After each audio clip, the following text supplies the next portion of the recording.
A paz, queridos, que bom estarmos aqui novamente no nosso programa semanal da Escola Bíblica Dominical para darmos sequência à nossa série de estudos bíblicos baseado na Epístola de Tiago. E hoje nós chegamos na lição de número 8.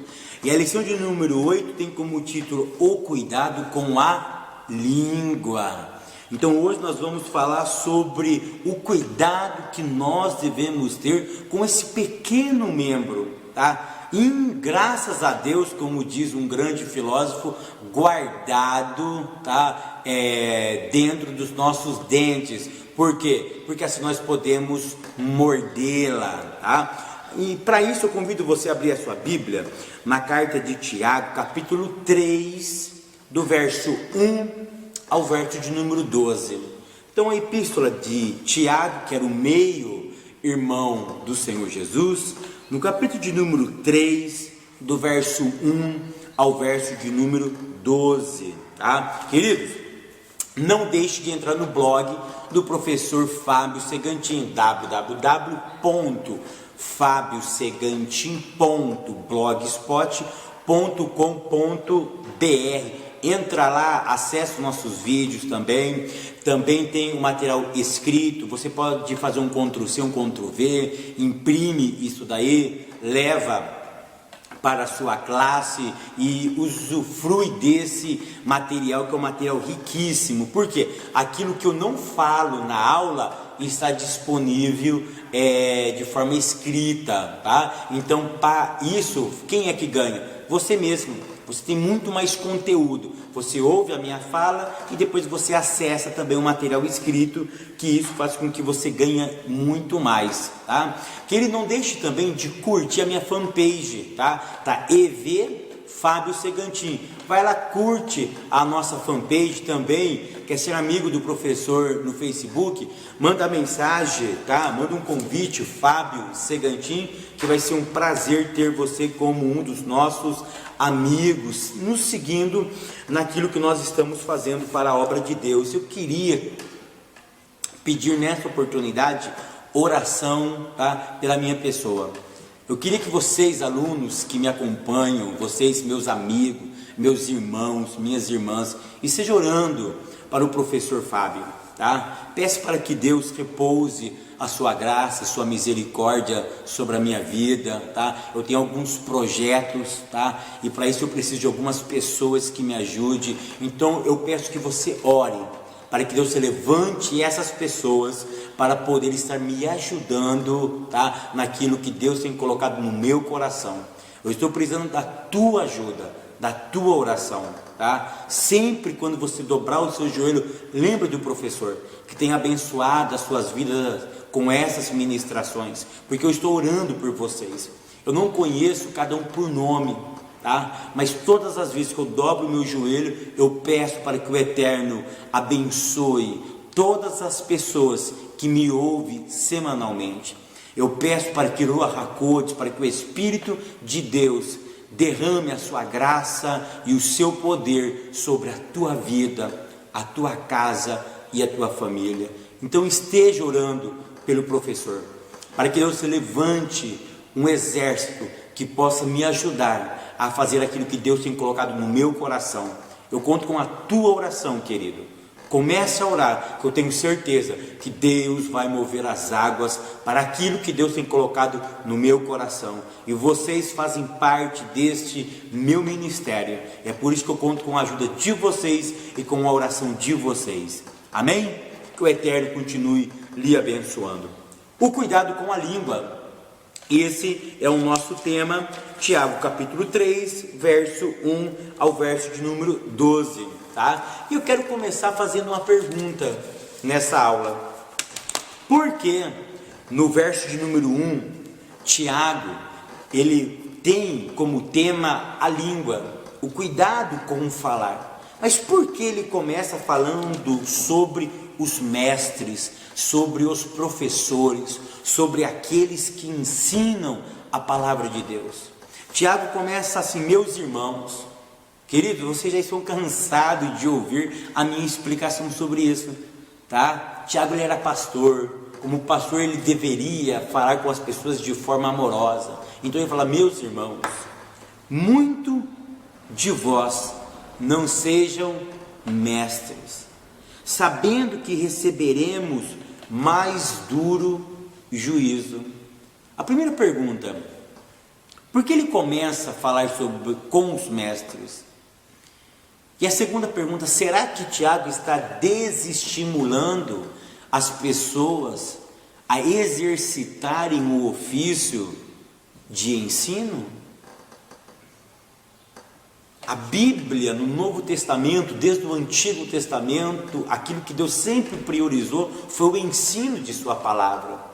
Ele sempre priorizou o ensino, e isso fica muito mais latente no livro de Deuteronômio, quando Deus pede para que os pais ensinassem os filhos assentado, andando e deitando, ou seja, em qualquer momento da vida, que o ato de ensino fosse uma realidade da vida.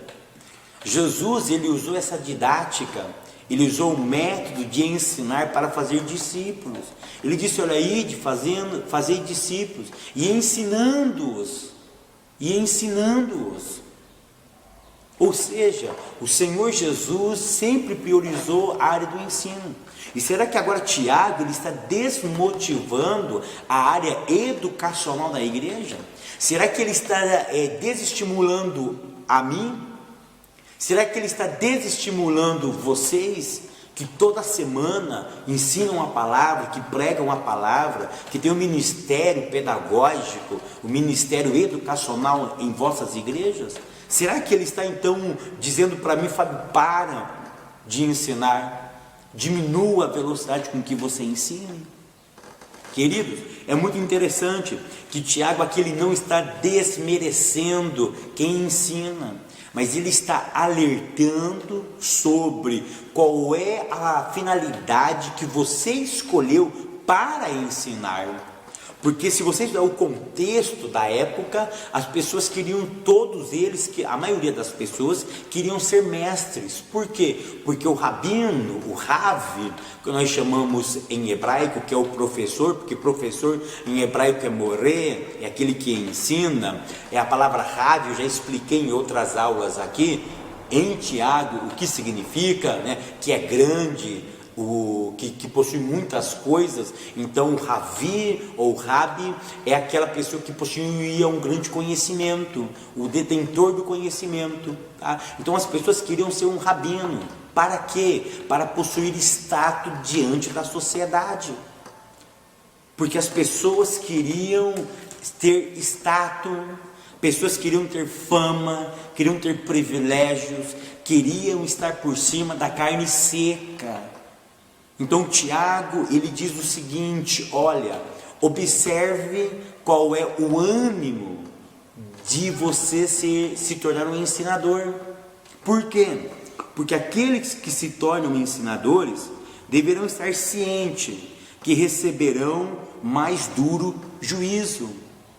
E tão verdade é que ele não está desestimulando, mas ele está então inquirindo, ele está querendo saber qual é a motivação que leva as pessoas a ensinarem. Porque quando Tiago diz: meus irmãos, muitos de vós não sejam mestres, sabendo que receberemos, ele se inclui aqui, ele se inclui como ensinador. Ele diz: olha, até eu vou receber um mais duro juízo do que todos vocês. O problema de Tiago aqui é o seguinte: olha, toma cuidado qual é a aspiração desse seu ministério. Por quê? Porque você vai lidar com pessoas, você vai lidar com a fala, e então é nesse âmbito que ele começa a falar sobre os mestres. Então por que Tiago inicia falando dos mestres? Por quê? Aí eu coloquei aqui 3 pontos que eu achei interessante. Por quê?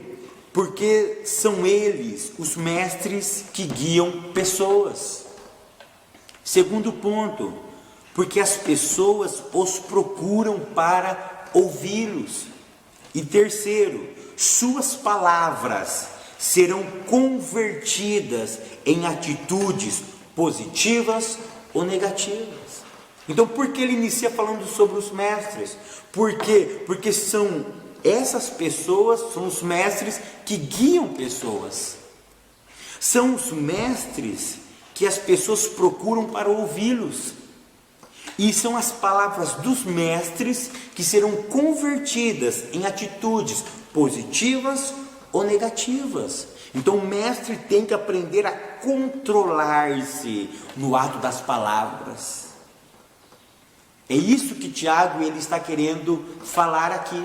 Aí no verso de número 2, Tiago ele menciona da seguinte forma, tudo isso está no tópico 1, a seriedade dos mestres, tá? Eu estou resumindo, eu estou entrando no tópico de número 1, tá? Então eu já expliquei o verso 1, agora eu vou para o verso 2, porque todos tropeçamos em muitas coisas.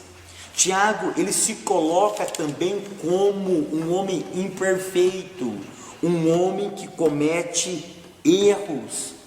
E ele continua dizendo, se alguém não tropeça em palavras, o tal varão é perfeito e poderoso para também refrear todo o corpo.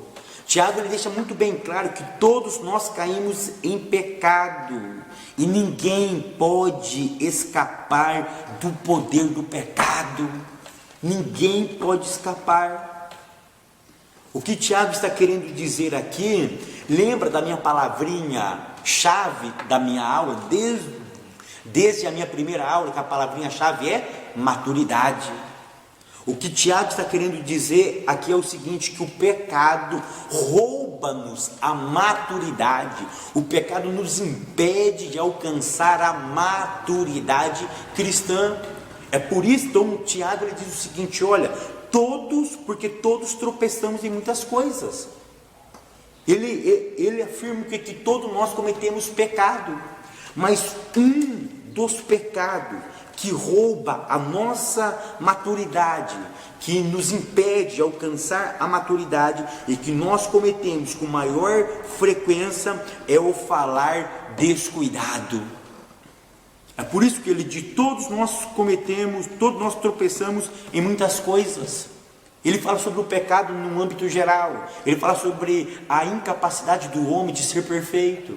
Mas então, depois ele afirma, dizendo que o pecado rouba-nos a maturidade, e o pecado que cometemos com maior frequência é o falar de forma descuidada. Tiago, ele nos afirma que o ser humano, ele é incapaz de alcançar a perfeição. Por quê? Porque o ser humano comete pecado. E o pecado que está mais frequente, mais latente na nossa vida é o pecado do falar de forma desordenada, descuidada. E aí Tiago, ele diz o seguinte, se alguém não tropeça em palavras, tal varão é perfeito. Aí eu faço uma pergunta para vocês. Olha o que Tiago diz, se alguém não tropeça em palavras, ele coloca uma possibilidade, se alguém não tropeça em palavras, esse alguém é uma pessoa perfeita. Aí vem uma pergunta, o ser humano é capaz de atingir a perfeição refreando a sua língua? Será que se nós refreássemos a nossa língua, eu e você seríamos perfeitos? Isso é muito interessante, tá? Isso é muito interessante. Aí eu escrevi da seguinte forma, se isso fosse verdade, tá? Se isso fosse verdade, as pessoas surdas e mudas alcançariam essa posição, porque as pessoas surdas e mudas não falam, você não ouve a voz dela. Então o que Tiago está querendo dizer quando ele fala sobre perfeição no refrear a língua? O que ele quis dizer com a expressão varão perfeito? Porque para Tiago, tá? Para Tiago é o homem que alcança a maturidade. Então para Tiago, o homem perfeito é o homem que alcança a maturidade, em nada deficiente. Vocês estão lembrados do capítulo 1? e do verso de número 4 de Tiago, o que diz o capítulo 1 e o verso 4 de Tiago? Olha o que diz, Tiago 1, verso 4: tenha, porém, a paciência, a sua obra perfeita, ó varão perfeito.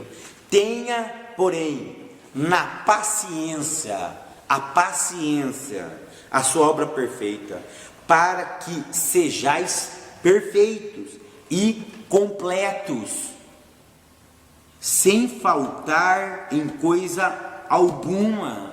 Então, o que é um varão perfeito para Tiago? É um varão que persevera na paciência e que ele se torna um homem completo e não tem deficiência de nada.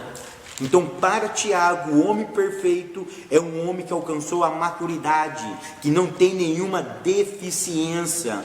Um homem perfeito, portanto, não é um homem sem pecado, mas aquele que chegou à maturidade espiritual. É um homem que fala a verdade em amor, é cheio de sabedoria e compreensão e é capaz de manter o controle do seu próprio corpo.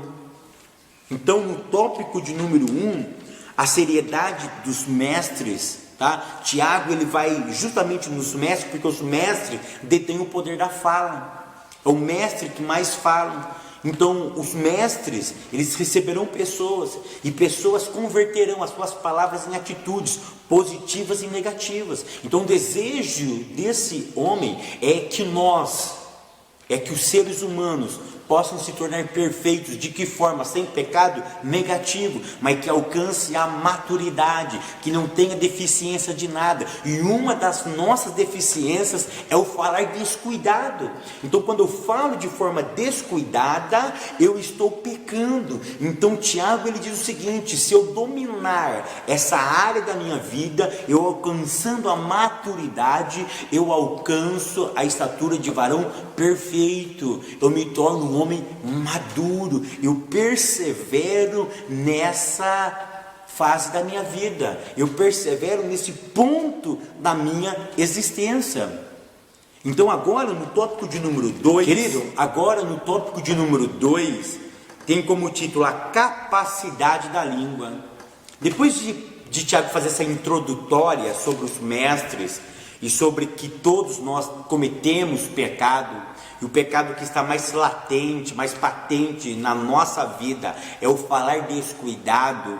E depois que nós alcançamos a maturidade, quando nós dominamos o ato de falar de forma racional e inteligente, Tiago então agora vai para a capacidade da língua. Qual é o poder que tem a língua? Eu quero começar esse segundo tópico dizendo o seguinte, anota e leva para a sua classe: que ninguém jamais afirme que as palavras são insignificantes. Vou repetir a frase: que ninguém jamais afirme que as palavras são insignificantes. Eu falei, mas eu acho que a pessoa nem deu bola. Negativo. As palavras são significativas. As palavras têm poder. Então nessa aula nós devemos o quê? Nós devemos prestar muita atenção nos exemplos que Tiago nos deu sobre o problema desse membro, pequenininho, pequeno, mas que é capaz de fazer grandes coisas. É por isso que o filósofo, na época de Cristo, ele dizia que essa língua, graças à divindade, porque ele não era cristão, fez com que ela ficasse guardada e dentro de uma jaula que pudesse mordê-la. Então nós temos que observar agora a capacidade da língua, e a capacidade dela é uma capacidade enorme. Uma palavra, presta atenção, pode alterar o curso da história humana. Nós vamos ver nos exemplos que Tiago deu que a capacidade da língua é imaginável. E uma palavra pode alterar o curso da história humana. Vocês se lembram qual foi a última palavra que Jesus falou na cruz do Calvário? Jesus, quando estava na cruz do Calvário, ele disse o quê? Quando ele entrega o seu espírito a Deus, e ele diz: Pai, está consumado. A expressão está consumado no grego equivale a uma única palavra. Na língua portuguesa são duas palavras, está consumado, mas no grego é uma palavra só. O verbo, ele entra junto com a ação do sujeito. Queridos, e com uma palavra que Cristo falou lá na cruz do Calvário, eu sei que ele fala em hebraico, a pronúncia dele é em hebraico, mas o texto que foi escrito em grego, a palavra está consumado é uma só palavra. A frase está consumado em grego é uma palavra, e esta palavra mudou a história da humanidade. Só para os irmãos ter ciência de que como uma palavra pode salvar vidas, mas pode matá-la. Nós devemos tomar muito cuidado com aquilo que nós falamos. Já viu aquelas pessoas? O meu filho tem sempre a mania de dizer o seguinte, o menorzinho, né, o Pablinho, ele diz o seguinte para nós, né, a verdade dói, mas tem que ser dita, né? Então, nós devemos tomar cuidado com isso daí. A verdade dói, mas tem que ser dita. Depende. Existem maneiras de você falar a verdade.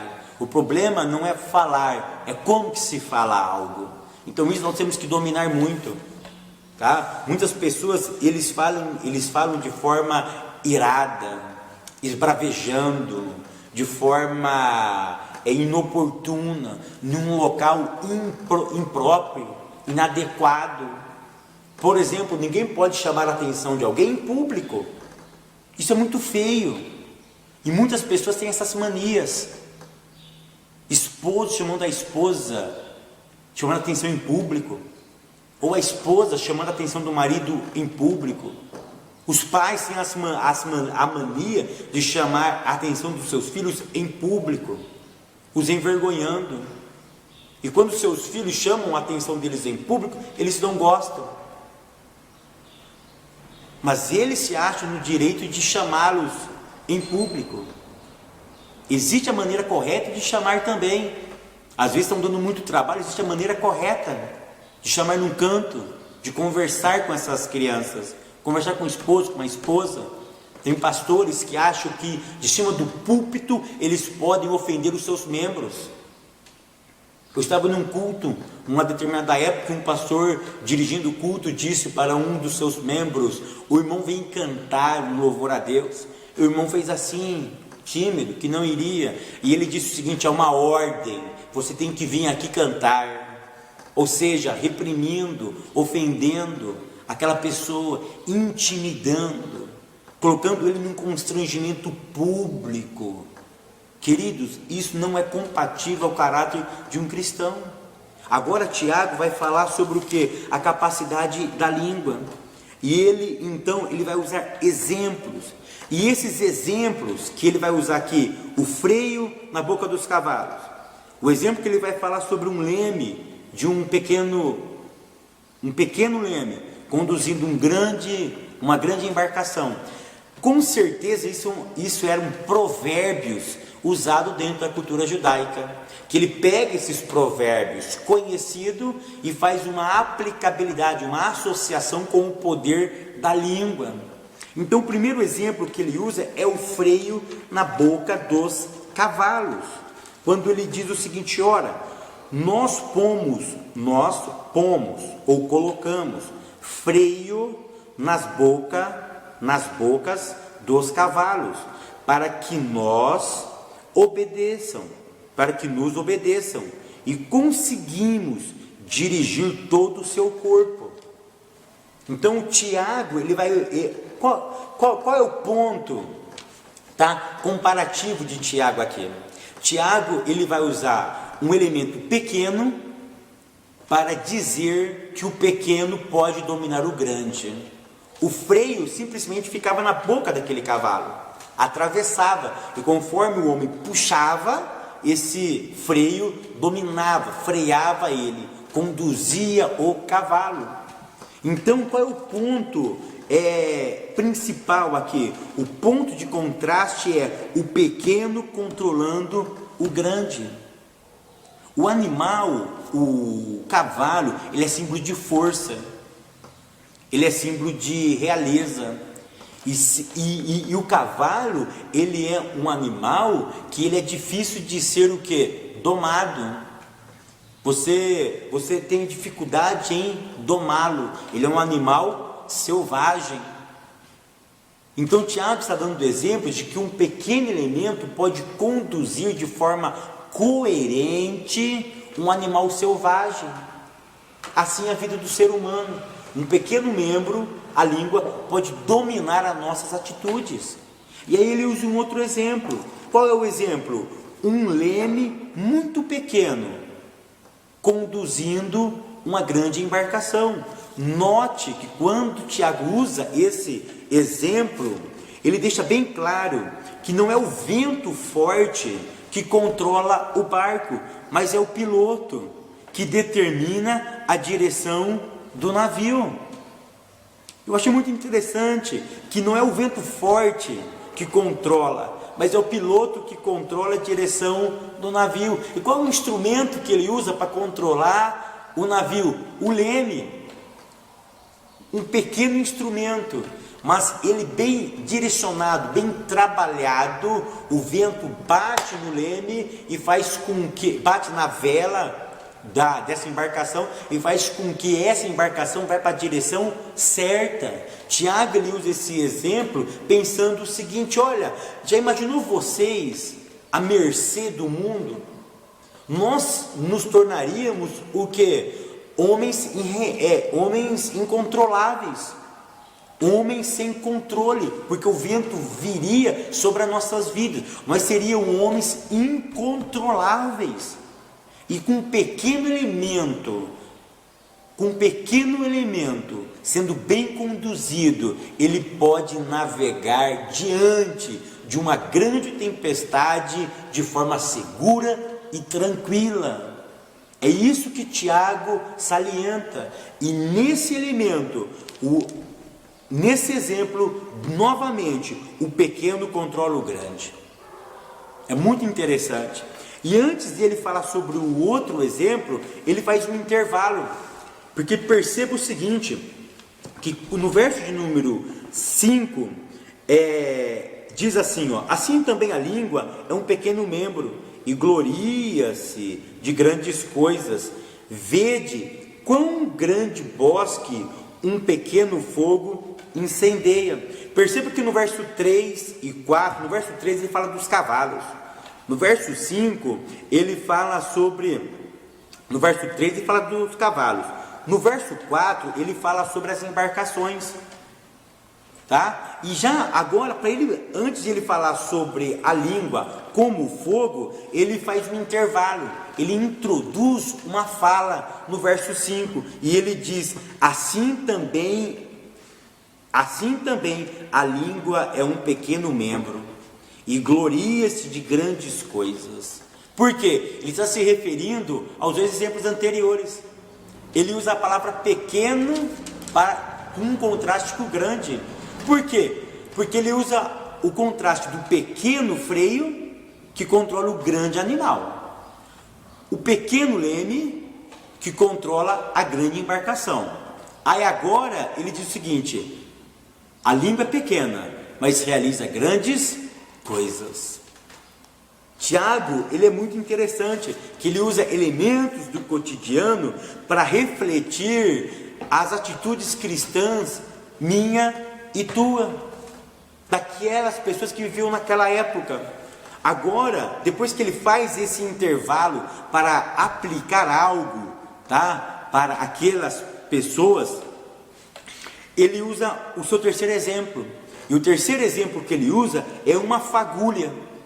É uma fagulha. E algo interessante é o seguinte, que desses três exemplos, que ele faz uma comparativa entre o grande e o pequeno, desses três exemplos, a fagulha, assim, é o que dá a maior realidade da proporção do que uma língua, do que uma palavra mal falada é capaz de fazer. Porque aqui ele usa a expressão uma fagulha é suficiente para incendiar uma floresta. Irmãos, Já imaginou que uma bituca de cigarro pode fazer? O que um pequeno fósforo, ao riscá-lo, ele pode acontecer? Nós vemos isso nos noticiários, florestas sendo devastadas. Aí passa lá na televisão, já foi destruída equivalente a 100 estádios de futebol. Já foi destruída equivalente ao estádio de Sergipe. Ou seja, com certeza foi um fósforo, uma bituca de cigarro, algo insignificante, que se transformou em uma grande coisa e devastou pessoas, sonhos, que devastou famílias, que devastou vidas. Então Tiago vai falar aqui que uma pequena fagulha é suficiente para incendiar uma floresta, que nessas florestas os carvalhos imponentes, os cedros majestosos, os pinheiros altos e lindos são reduzidos a tocos horríveis de madeira escurecida. Aquilo que era lindo, que era imponente, que era glorioso, majestoso, alto, reduz a nada, reduz a pequenos tocos, de forma que não tem nenhuma beleza. Por causa do que? De uma pequena fagulha, por causa de uma pequena bituca, por causa de um pequeno fósforo.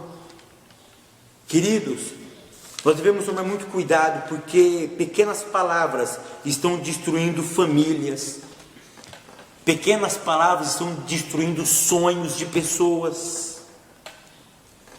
No número 2, no segundo tópico, a capacidade da língua, no número 2, o autor diz assim, a língua também é um fogo. Quantas pessoas não frequentam mais as nossas reuniões porque foram feridas com palavras? Você deve conhecer aí na sua congregação, na sua região, pessoas que saíram da congregação por causa de uma palavra, por causa de uma palavra de um irmão, de uma irmã, da líder do ciclo da oração, do líder do jovem, da liderança das crianças, por causa de uma palavra da mulher do pastor, da mulher de algum dos obreiros, palavras pelo próprio pastor, palavras que vão e não voltam, irmãos. Depois que a palavra foi proferida, ela não volta mais. Nós devemos pensar antes de falar. Nós devemos ter o controle deste pequeno membro. Pessoas estão sendo afetadas, ministérios estão sendo destruídos por causa de palavras mentirosas, enganosas, pessoas que falam com duplicidade. Ele fala até uma verdade às vezes, mas querendo atacar outra pessoa para ganhar a posição daquela pessoa. Temos que tomar muito cuidado, porque a Bíblia diz que a palavra que nós falamos, um dia nós deveremos dar conta dela. Toda palavra frívola que sair da nossa boca, nós daremos conta. Então por isso nós devemos pensar antes de falar, nós devemos raciocinar, nós devemos arquitetar o que vamos falar, devemos pesar, devemos medir as consequências das nossas falas, porque as nossas falas têm poder. Provérbios 18, verso 21, a morte e a vida estão no poder da língua. Grande parte dos incêndios nas florestas inicia através de uma pequena fagulha. Querido, não destrua o sonho dos teus filhos. Dê palavras de ânimo para eles. Dê palavra de ânimo para a tua esposa, para o teu esposo. Dê palavra de ânimo para os seus alunos, aí na escola dominical, obreiros que me ouvem. Dê palavras de ânimo para a tua igreja. Aquele irmão pode estar dando o maior trabalho para o Senhor, mas dê uma palavra de ânimo para ele. Diz para ele que o Senhor acredita nele. Diz para ele que o Senhor, que você, pastor, que você, líder, acredita no seu departamento. Vocês, professores, fala para as suas classes, fala para os seus liderados que vocês acreditam nele, que vocês sabem que eles podem dar um pouco melhor de si. Invista neles, acredite neles, fale palavras de ânimo, fale palavras que levante eles. Não reduzem cedros, não reduzem carvalhos imponentes, não reduzem pinheiros altíssimos a tocos pretos, a tocos cinzentos, a tocos que não produzem vida, mas faz com que eles produzem ainda mais para a glória de Deus. A língua, ela tem uma grande capacidade, mas nós não podemos deixar que as nossas palavras sirvam de morte para as pessoas, mas as nossas palavras têm que ser vida, e vida com abundância. Queridos, então nós devemos controlar a nossa língua. O verso de número 6 diz assim, olha o que diz o verso de número 6: a língua também é um fogo, como mundo de iniquidade. A língua está posta entre os nossos membros e contamina todo o corpo, e inflama o curso da natureza, e é inflamada pelo inferno. Eu não vou ter tempo de discorrer todo esse verso 6, tá? Mas quando ele diz no final, é inflamada pelo inferno, eu resumi da seguinte frase: a língua está a serviço de Satanás. Olha o que diz Tiago: é inflamada pelo inferno.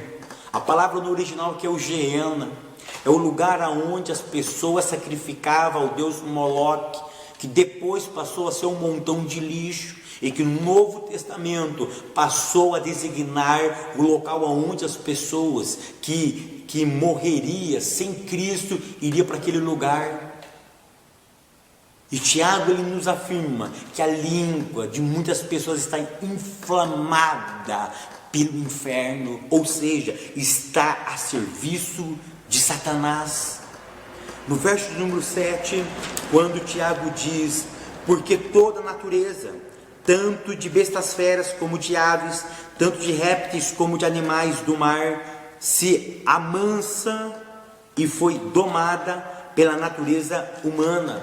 Tiago, ele relembra o fato de Gênesis. Quando ele escreve o versículo de número 7, ele está dizendo o seguinte: no 6 ele acaba de dizer, olha, a língua está a serviço de Satanás. Mas um dia, até a própria natureza, a natureza humana, quando ele se refere à natureza humana, foi capaz de dominar e amansar os répteis, ou seja, a criação estava sob o domínio do homem. Aqui ele está fazendo menção quando o homem foi capaz de domesticar determinados animais. Perceba que hoje os cachorros, que era um animal selvagem, eles são domesticados. Vários animais, vários pássaros, várias aves que o homem conseguiu amansar e conseguiu domar. Então ele relembra Gênesis, quando o homem amansava e domava esses animais. Mas interessante que no verso de número 8, Tiago diz que esse homem que foi capaz até de dominar a própria natureza, ele não é capaz de dominar a sua própria língua. É o que diz o verso número 8: mas nenhum homem pode dominar a língua. O que ele está dizendo aqui? Que nenhum homem, com a sua própria capacidade humana, é capaz de dominar a sua própria língua. E ele explica depois o motivo: é um mal que não se pode refrear, está cheia de peçonha mortal. Ele está falando que é sobre a incapacidade humana de dominar ela de forma sozinha.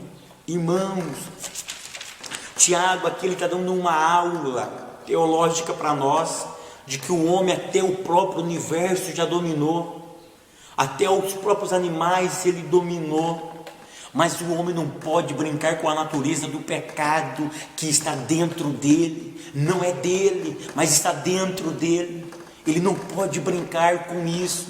É por isso que o Salmo 141, verso 3, o salmista diz: Senhor, eu não posso dominar a minha língua, eu não posso sozinho dominar a minha fala, então põe um guarda na minha boca, para eu não pecar contra ti. Ele sabia que sozinho era incapaz de dominar a sua própria língua, ele precisava de ajuda externa. E o Salmo de número 141 e verso de número 3, eu quero que você leve isso para a sua classe, leva isso para a sua vida. O salmista disse, Davi disse: Senhor, põe, ó Senhor, uma guarda à minha boca, guarda a porta dos meus lábios. Ele estava desesperadamente, porque ele sabia da incapacidade humana de dominar esse membro de forma sozinha.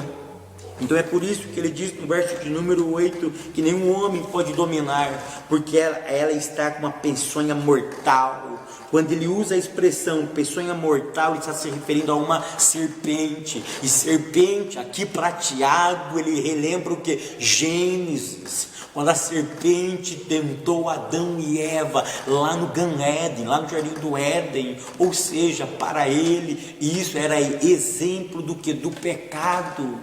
A língua foi inflamada pelo pecado. Então o homem sozinho não pode combater o pecado se não for ajudado pela graça de Deus. É por isso que Davi entendeu isso, e Davi pediu para que o Eterno colocasse uma guarda, para que ele dominasse. O guarda serve para que quando vai fugir, o guarda prende. Às vezes o guarda precisa usar força para dominar aquilo que está feroz, aquilo que está incontrolável. E nós precisamos do Espírito Santo para controlar aquilo que está incontrolável, que é o pecado dentro da nossa língua, de forma metafórica. Às vezes tem pessoas que a língua não coça para falar. Ele está num lugar, ele fica coçando para falar. Ele fica coçando para falar. Enquanto ele não fala, ele não sossega.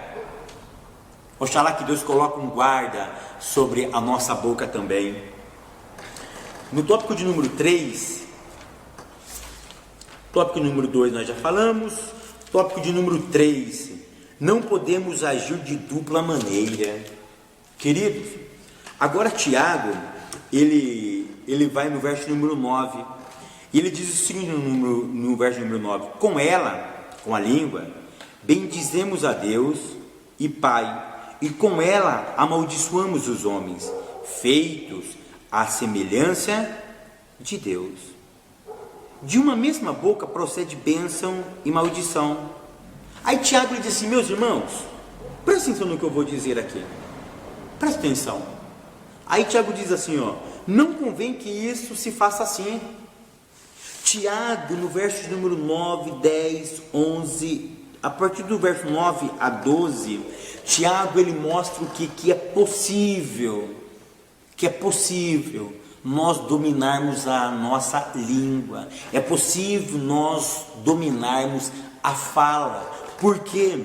Porque ele diz o seguinte, ele vai fazer um paralelo entre, ele vai usar uma coisa metáfora, que é uma fonte e uma árvore, para explicar que é possível que essa língua que foi afetada pelo pecado, ela possa ser dominada, não pelo próprio homem em si, mas com a ajuda de Deus o homem possa dominá-la. É por isso que ele diz da seguinte forma: meus irmãos, não convém que isso se faça assim. Porventura, deita alguma fonte de um mesmo manancial doce e água amargosa?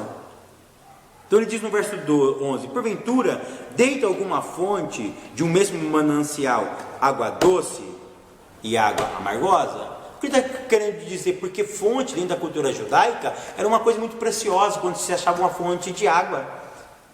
Percebe uma coisa que teve um momento no percurso de Israel, que as águas foram transformadas em águas amargosas para águas doces, né? Que as águas se chamaram de Mara, amargosa. Ou seja, de uma mesma fonte é impossível sair água potável e não potável. É impossível.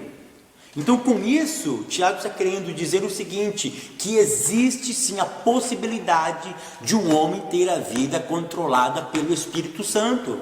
Tiago diz o seguinte: depois que o homem foi regenerado, que Deus fez uma obra dentro dele, que ele falava de forma incorreta, que ele falava de forma impensada, que esse pecado dominava a sua língua, o seu falar. É possível sim que a partir do momento que Deus renova este homem, que Deus converta este homem, é possível que ele tenha boas maneiras. E ele diz no verso número 11: meus irmãos, também pode a figueira produzir azeitona? É claro que não. É claro que não. Figueiras não produzem azeitonas, e videira não produz figo. É claro, é óbvio que não. Aí ele diz assim: assim tampouco pode uma fonte dar água salgada e doce. O que ele está querendo dizer aqui é o seguinte: depois que vocês têm as suas vidas transformadas pelo poder da palavra de Deus, vocês devem ter um falar santo, um falar controlado. É aquilo que Paulo disse em Filipenses, quando ele usa a palavra pensar. Nós devemos pensar, porque você pensa para depois falar. Você pensa para depois falar. É por isso que Paulo diz: olha, pensar naquilo que tudo que é honesto, puro, de boa fama. Ou seja, você deve ponderar o seu falar. Você não deve falar de qualquer forma. Nós devemos ter um falar santo. Nós devemos ter um falar que emana a glória de Deus. Você viu aquelas pessoas que é desagradável conversar com eles? É desagradável conversar com as pessoas, porque ele está sempre de mau humor com a vida, ele vê negatividade em tudo, ele não glorifica a Deus por aquilo que ele está passando, ele está sempre maldizendo aquilo que ele está vivendo. Essa pessoa, querido, nós devemos tomar cuidado, porque é complexo, nós não podemos julgá-las. Nós não podemos julgar a sua salvação, mas a Bíblia nos diz que uma pessoa que foi completa, que a pessoa que está alcançando a maturidade cristã, e uma pessoa que foi regenerada, ela tem o seu falar renovado. Existe essa possibilidade. É por isso que nós temos o tópico 3. Não podemos agir de dupla maneira. Não se pode na igreja cantar, glorificar a Deus, e no mundo profanar o nome de Deus com as nossas atitudes. Não se pode cantar um hino santo, sagrado aqui, e lá fora cantar hinos profanos. Não pode ter essa duplicidade. Essa dupla maneira de viver. Nós devemos ter uma maneira só de viver. E no item 3, no terceiro tópico, o autor diz aqui, aquele que bebe da água da vida não pode fazer jorrar água para a morte. Quem bebe da água limpa do Cristo de Deus não pode transbordar água suja. Portanto, a palavra proferida por um discípulo de Cristo deve edificar os irmãos, dar graças aos que ouvem e sarar quem se encontra ferido. Querido, que Deus nos proteja, que Deus nos guarda e que Deus faça com que nós domamos esse pequeno membro. Lembre de uma coisa, que esse pequeno membro fará grandes coisas, tanto para o bem como para o mal, mas na nossa vida vamos usá-lo para as grandes feituras de Deus, porque Deus conta com os nossos lábios para louvar o seu nome. É por isso que o texto diz: todos quanto têm fôlego, louvem ao Senhor. E se Deus nos deu esse membro, vamos usá-lo para glorificar e exaltar o seu santo e bendito nome. Que nós possamos, queridos, sempre louvar o nome santo de Jesus.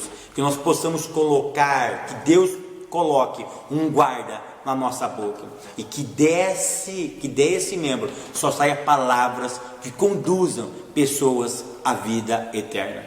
Que com esse membro, através da nossa vida, nós possamos reconstruir aquilo que o diabo está desconstruindo, que nós possamos reconstruir aquilo que o diabo já desfez, que nós possamos reconstruir sonhos, amizade, união, fraternidade dentro da nossa comunidade. Que Deus continue abençoando a tua vida, o teu ministério, a tua família. Até semana que vem, querendo Deus.